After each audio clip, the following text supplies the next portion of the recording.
Clippers, Clippers, Clippers. This was the first game I was able to watch live, and I'm happy I did because I couldn't disagree more with what people are saying about this team. Everybody's blaming James Harden. It reminds me of last year when we got Russell Westbrook and we went on that 5-game losing streak and everybody was blaming Russell Westbrook. Although the situations aren't quite the same, right? We didn't trade for Russell Westbrook, but regardless, right, people were saying Clippers should have never did that, and all of the blame was on Russell Westbrook. And now that's what people are saying about James Harden. Listen, I watched the whole game from start to finish. James Harden did not look bad. As a matter of fact, he looked the most comfortable and most poised out there. Every time James Harden had the ball, he either scored, found the open man, or got fouled. When the Clippers went up by 12 points, it was because of James Harden. I've noticed all the people blaming James Harden can't point to anything specifically that he does as making the team worse. Because he's not. Like I said, he literally looks the most comfortable out there, right? He looks the most poised aside from Kawhi Leonard. Now, we all know James is no defensive stopper, but even on that end, he did not look bad. James is playing his role just fine. People are talking about, right, these guys need to sacrifice, right? These guys being Russell Westbrook, James Harden, Paul George, and Kawhi. Sacrifice what? Kawhi Leonard was the only guy that had more than 20 points. We need more from these guys, right? I don't know what people want them to sacrifice exactly, right? We need more from these guys. We're not getting enough. They got to step it up. All of these dudes could have easily had 20 plus points, and that's probably what we would have needed to win. People want to make you believe that these guys are selfish. They're not. They're all getting their looks. Some are just missing. Paul George literally had the game where he shot the most shots against the Nets when James Harden was already on the team. He has just been shooting poorly. But the point is, these guys are not selfish at all. The only time one of these players looked selfish was Russell Westbrook at the end of the first quarter and start of the second.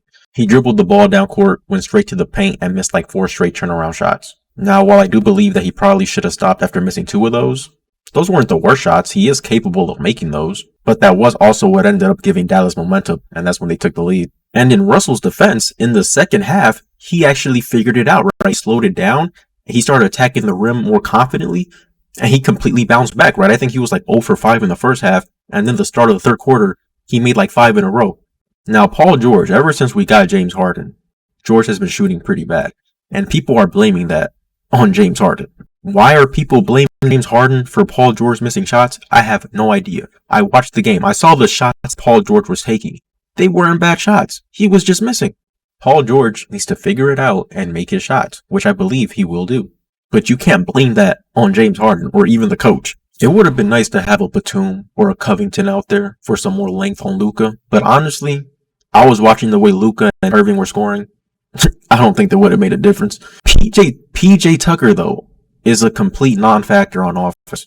A huge downgrade from Batum and Covington, if I'm being honest. Right? Not so much on defense. He's still decent on defense, but on offense, honestly, I'm going to say it. Morris was even better. Right? I think PJ got like 1 open 3 in the corner and he airballed it. So on offense, PJ's not going to give us nothing.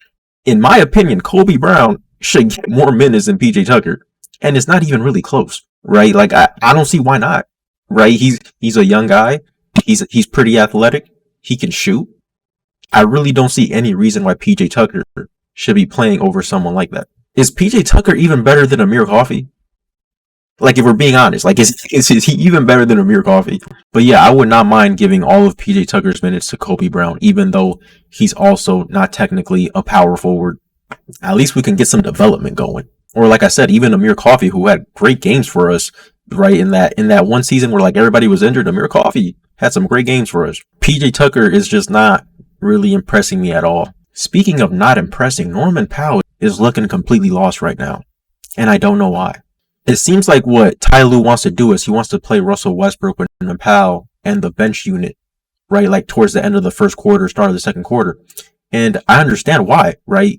These are the guys that played in the playoffs last year together, right? They should have some chemistry. Damn, it does not look like it.